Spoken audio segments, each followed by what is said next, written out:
Ladies and gentlemen, welcome to Queens Library presents The Power of Broke. Daymond John in the building. We've been trained, many of us, to say that we can't get it because we don't have it.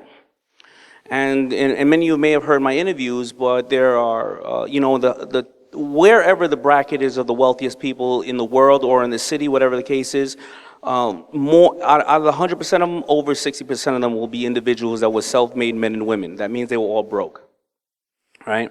Or you look at athletes and people of that nature who have money, lotto winners, and they're bankrupt 3 years outside the league. So money is a tool. It's how you use it.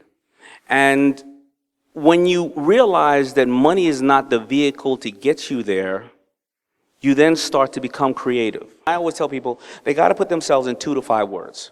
What are the 2 to 5 words that describe you? Apple think different, Nike just do it, FUBU for us, by us, right?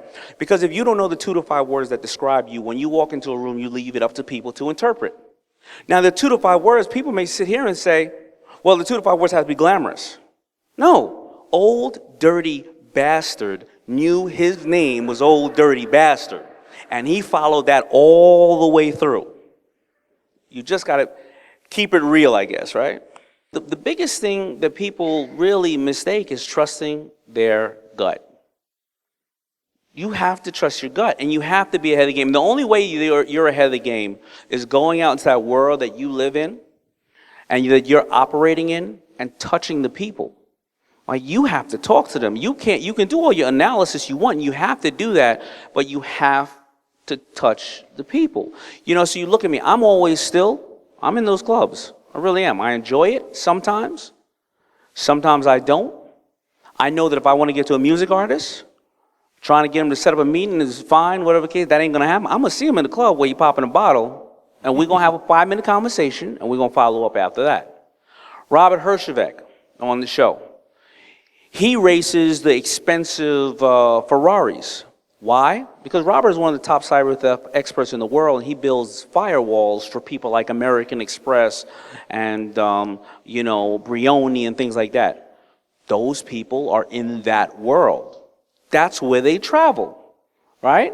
And, Kevin O'Leary, he hangs out in hell with really bad people. That's where he travels. You have to be with the people. Whenever I have failed at something, I narrow it down to 3 reasons I failed. Number 1, I didn't do my homework. I didn't research it enough. Number 2, I didn't put the right people around it, whether to mentor me or to execute it. And number 3, which is really number 1, I didn't really have a passion for it. I did it for money. Because if I had the passion for it, I would have loved to do my homework, because it's like opening up, Christmas every day.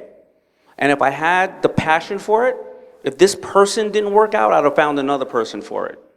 So those are the reasons why things have failed, because all 3 of those have to be in order. The things that get me up every single day to do what I do is I set goals. I do what we call a goal setting. It's a method. I read it in the first book that I read that talked about goals, is attributed to be the #1 book in the world for creating successful people. It's called Think and Grow Rich by Napoleon Hill, right? So I set goals every single day. I read them 5 days, in the morning and the night before I go to sleep, and it's a method to it. If you want to go and understand goal setting, go pick up either Brian Tracy's Goal Setting or Think and Grow Rich. So that keeps me on track. The next thing is, after that is, again, I do what I love. I love being around all my boys, right? I love seeing people dress themselves. I love, doing new business, because it kind of like the challenge to me, And I love the fact that I get to change lives. The day that stops, I'll go do something else. So that keeps me going, I get that. That's it. I mean, I love what I do. So it's kind of repetitive. I'm saying the same thing time and time again in different areas, Thank you for being so patient with us. Please give it up to Ralph McDaniels, the Queens Library, your college, Charles Fisher, of course, for Yes. his amazing work in the community, and I appreciate it. Ladies and gentlemen, one more time, round of applause for Daymond John. The Thank you. power of broke. What's up? It's the People Shark here, Daymond John, and I am so excited to be speaking again at the Event Planner Expo, which is a 3-day event, October 12th to the 14th, and I am personally speaking on October 13th, and I look forward to seeing you there.